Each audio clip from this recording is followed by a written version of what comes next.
இன்றைக்கி எங்கே நிற்கிறோம்னு பார்த்தீங்கன்னு சொன்னால் பூனேரியில் உள்ள மணல் பிரதேசம். இந்த மணல் பிரதேசத்தை தான் உங்களுக்கு சுற்றி பார்க்குறதுக்காக வந்திருக்கேன். ஸோ பார்த்தீங்கன்னா சரியான காற்று, அதோட ஃபுல்லாகவே மணலாகவே சூழப்பட்ட ஒரு பிரதேசமாக காணப்படுகிறது. இப்போ பார்த்தீங்கன்னா சொன்னால் நான் உச்சிக்கு வந்துட்டேன்.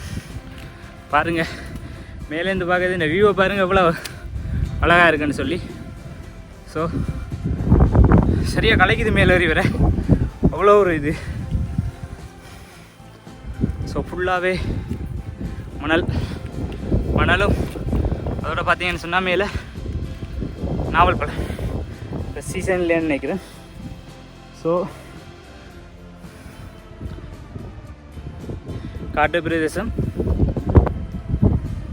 பாருங்கள் எந்தளவுக்கு ஒரு சூப்பராக இருக்குன்னு சொல்லி. ஸோ என்னை சுற்றி பார்த்தீங்கன்னு சொன்னால் நான் வந்து சரியான ஒரு உயரத்தெலாம் நிற்கிறேன். இது கிட்டத்தட்ட எத்தனை அடி வரும்னு தெரியல, நான் சரியான ஒரு உயரத்தெலாம் நிற்கிறேன். இப்போ எனக்கு பின்னுக்கு பார்த்தீங்கன்னு சொன்னால் அந்த வியூவை பாருங்கள், ஒரு வேறு லெவலாக இருக்குண்ணே.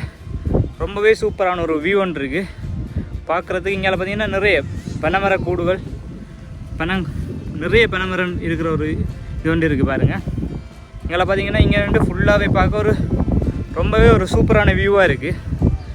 ஸோ இந்த இடத்த பார்க்காதவங்க வந்து பாருங்கள். ரொம்பவே ஒரு மணல் சூழ்ந்த பிரதேசமாக காணப்படுது.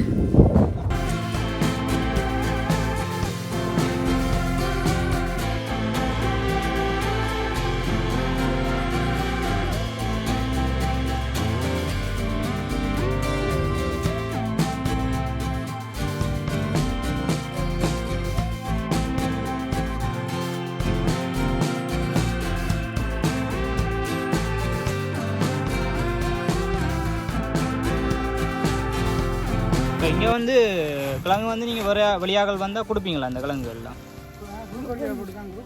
கிழங்கா கொடுக்குறேன் இல்லைன்னு கொடுக்குறது ரைட்டா. நான் புழுக்கொடியல்னு சொன்னால் இப்போ எவ்வளோ காலம் பிடிக்கும் புழுக்கொடியல் போட்டு முடிய? ஒரு கிலோமீட்டர் காஞ்சிடும். இங்கே சரியான வெயில் தானே என்ன? இப்போ இதில் போட்டுருந்தா மொத்தமாக எவ்வளோ பாத்தி சராசரி நீங்கள் இதுக்கு போட்டுருக்கீங்க? இது ஒரு பெரிய பாத்தி 3வது பாத்தீங்க.